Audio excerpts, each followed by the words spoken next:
Hello, my name is Bradford Coleman, staff counselor at the VSU Counseling Center. Each semester, we put on in-person and online workshops designed to give the VSU community support and resources for various different topics. Today's topic is Z's Get Degrees, otherwise referred to as sleep hygiene. So I have 5 objectives for today's presentation. So first, the brief exploration of what research has discovered about sleep.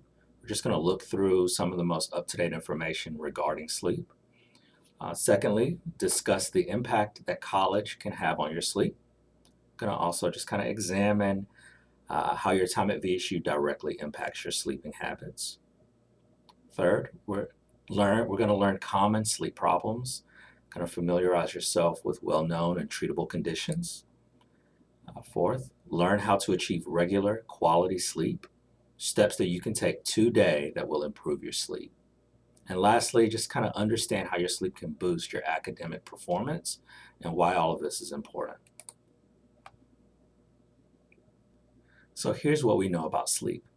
According to your guide to healthy sleep from the U.S. Department of Health and Human Services. So sleep was long considered just a block of time when your brain and body shut down. But thanks to sleep research studies done over the past several decades, it is now known that sleep has distinct stages that cycle throughout the night in predictable patterns. So how well rested you are and how well you function depend not just on your total night's sleep, but on how much sleep you can get each night and the timing of your sleep stages.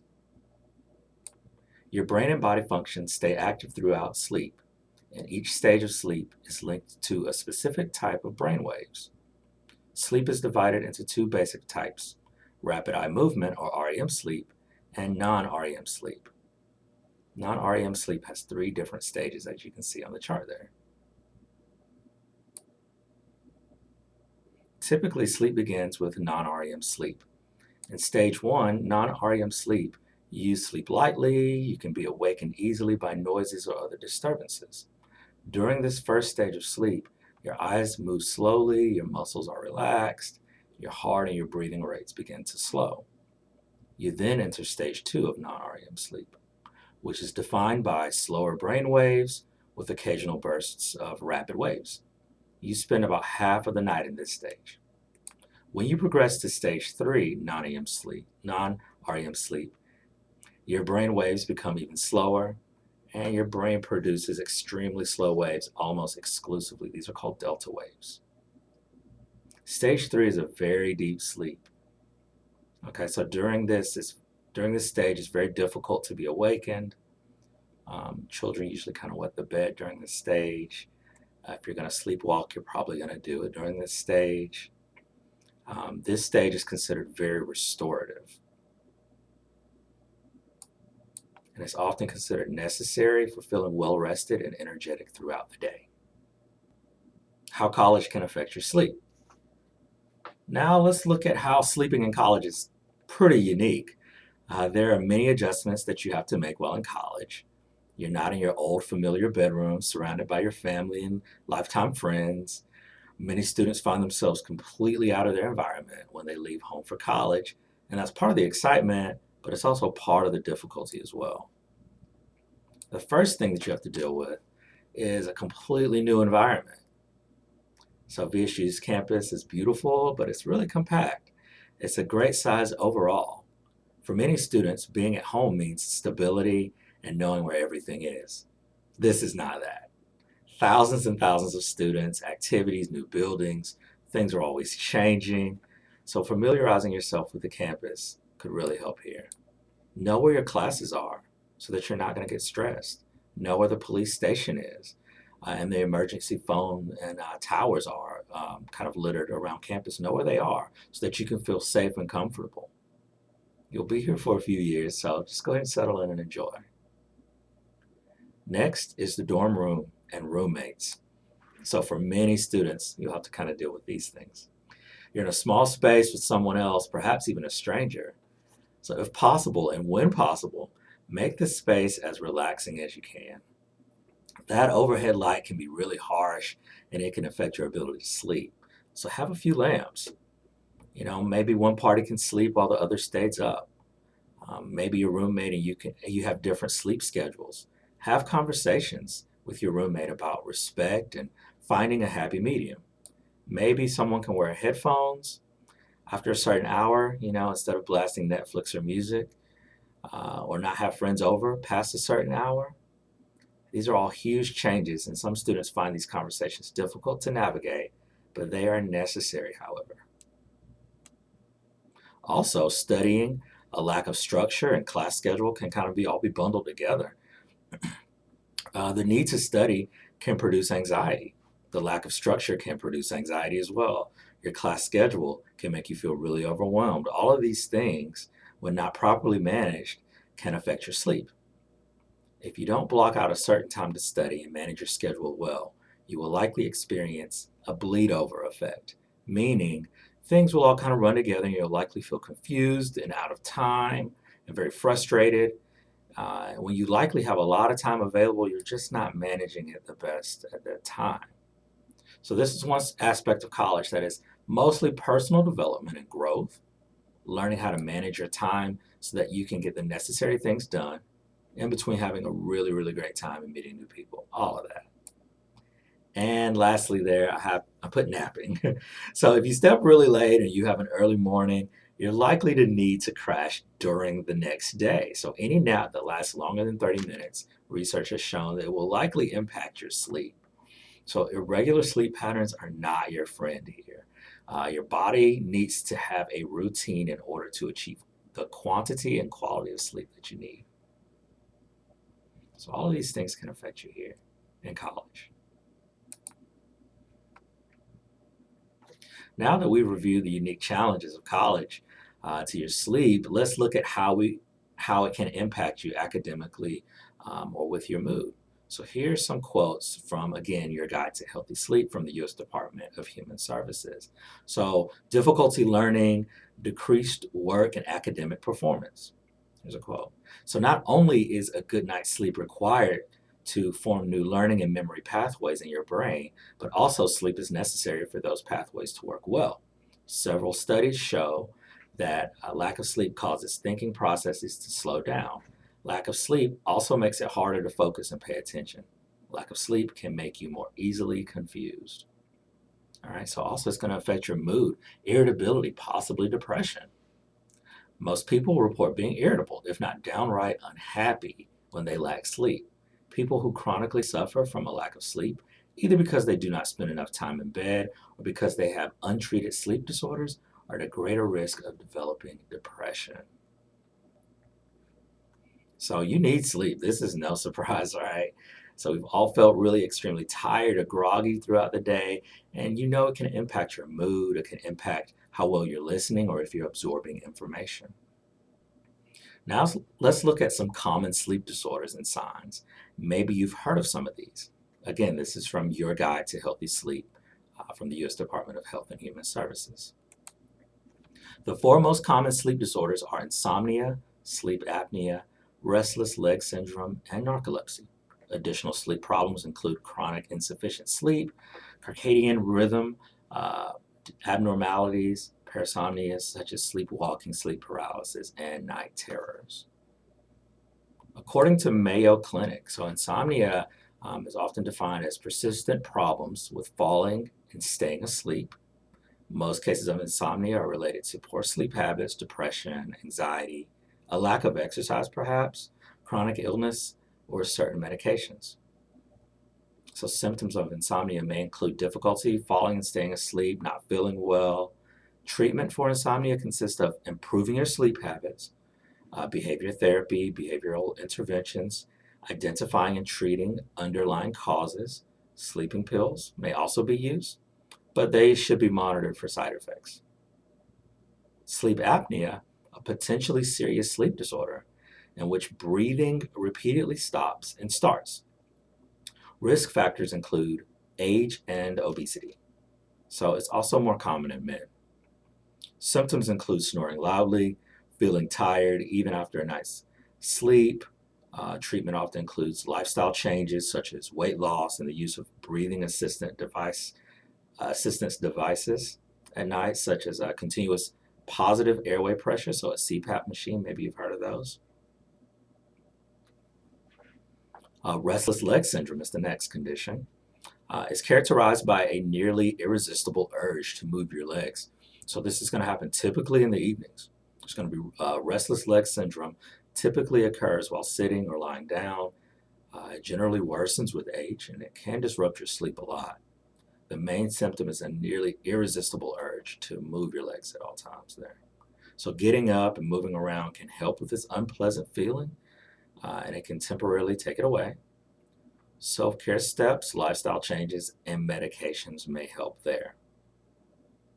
And narcolepsy, a chronic sleep disorder that causes overwhelming daytime drowsiness. The cause of narcolepsy isn't well understood, but may involve genetic factors and abnormal signals to the brain. Narcolepsy causes sudden attacks of sleep, so sudden loss of muscle tone, hallucinations might also occur. Stimulants, antidepressants, and other medications may help. If you identify with any of these signs or symptoms of disorders, please reach out either to the counseling center or the health center, and we can make the necessary referrals possibly to community providers that can really help you here.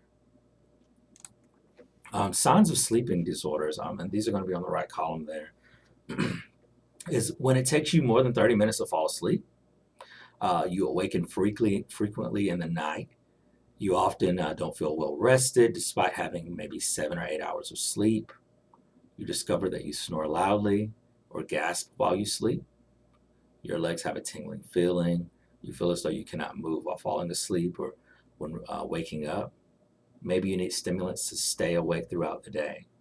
So those are just some general kind of signs there. If you find yourself dealing with these symptoms, contact either the student health center or the counseling center, and we can set up the possible and necessary referrals to get you the help that you could really use. Okay, so on this slide, these are some of the things that you can do to get help. We've talked a little bit about common sleep disorders. We talked a little bit about what we know about sleep. These are behavioral steps that you can take today to start improving the quality of your sleep. So this is often called sleep hygiene, just tips. Okay, so the top there are habits to establish, like regular sleep hours. Setting a set time to wake up and a set time to fall asleep so that your body can get into a rhythm. Listening to soothing music to just kind of unwind, maybe 15, 20, 30 minutes before bedtime. Turning off electronics and just unwinding to soothing music. Maintaining a dark environment, a dark, quiet environment. As I mentioned before, having lamps in your dorm room or in your room. Turning off those harsh overhead, really bright lights. Maybe using a sleep diary. So this is kind of just chronicling when you normally fall asleep, what's going on, what are your moods like around that time. Taking a warm bath before bed could really help as well, help your body relax. Keeping your hands and feet warm, that's been shown to help people fall asleep faster. Using a relaxation exercise before bed. So even on the Counseling Center's relaxation page, we have some relaxation exercises that you can use to just kind of help, again, calm your body down, calm your mind and your thinking down. This is a really big one. Using your bed only for sleep or sexual activity, so that you're going to associate that bed with falling asleep. That's going to be really hard for some of you guys in the dorm rooms, and I'm going to speak about that in the next slide. Setting a regular wake-up time again, so that you're not going to, I know if you have classes and if you don't, you want to kind of sleep in late, but understand that when you have an irregular sleep pattern, it's going to make falling asleep and staying asleep a little bit more difficult. Your body's a little confused there. And habits to avoid. So avoid caffeine before bed, avoid exercise right before sleep, no clock watching. So if you have an alarm clock and it's just blasting you and you find yourself looking at it every few minutes, maybe kind of turn it towards the wall, or resist that urge to watch it throughout the night. Avoid napping. All right, that's going to kind of be a big deal there. As I discussed before, anything more than 30 minutes and you're really taking time out of your sleep. And so, again, you're not having regular sleeping hours there. If you're napping 3 or 4 hours throughout the day, then you're going to stay up all night. You're going to have a difficult time falling asleep. Watching TV in bed. Again, you want to associate your bed with just sleep. Avoiding large meals before bed.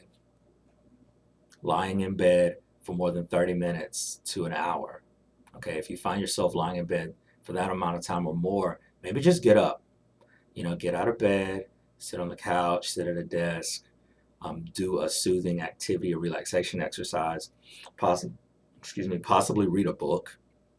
Open, I don't know, open a textbook. Maybe that'll help you kind of fall asleep.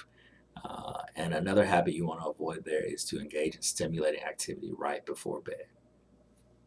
So here's a little exercise I want you to try. I want you to just grab a small sheet of paper or use the Notes app on your phone.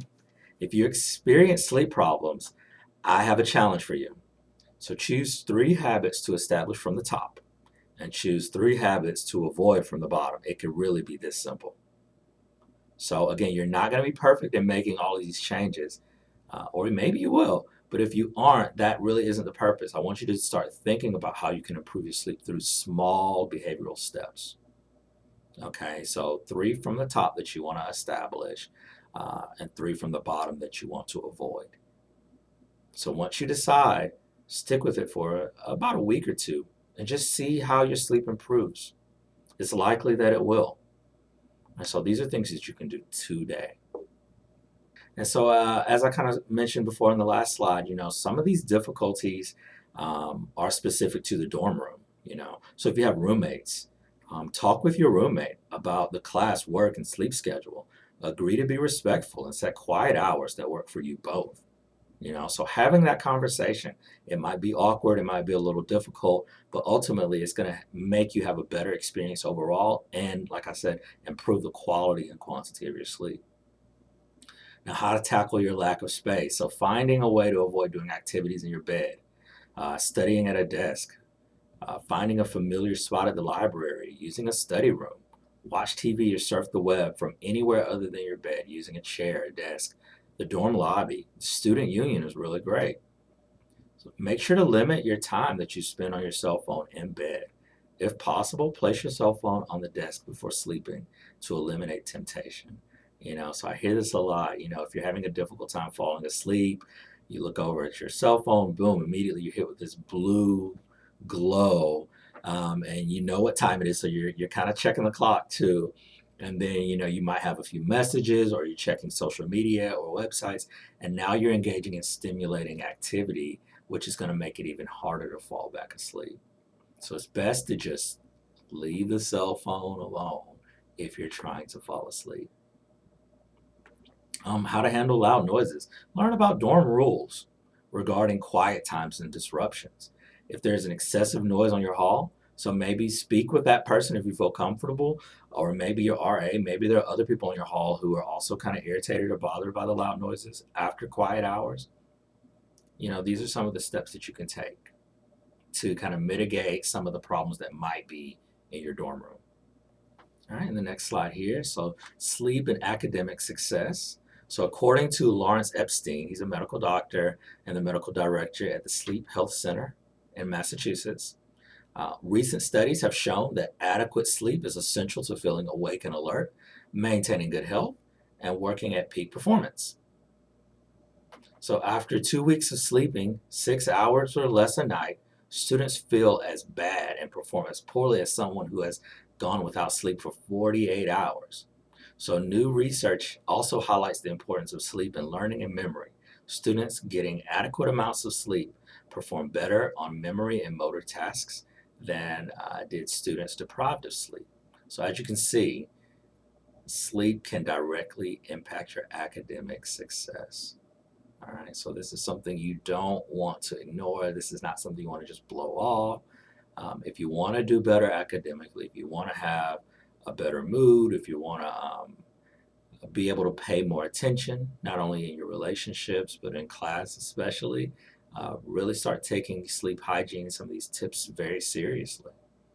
Okay, and we're done. I've familiarized you with a little bit of research, what research has discovered about sleep, well, how college can uniquely affect your sleep. We've talked about common problems and signs that you can look for, and giving you some actionable steps that you can follow today to improve your sleep quality and quantity. Lastly, I spent a little time exploring how sleep can improve your academic performance and why this workshop is important. So I hope that you found it informative and helpful. If you have any of these concerns or problems, speak directly with us at the Counseling Center or again the Student Health Center, and do not hesitate to contact us. And here's our contact information. Reach out to us. Go to our website, go to our relaxation page. We have guided imagery, mindfulness scripts, everything that could really help you here. Thank you.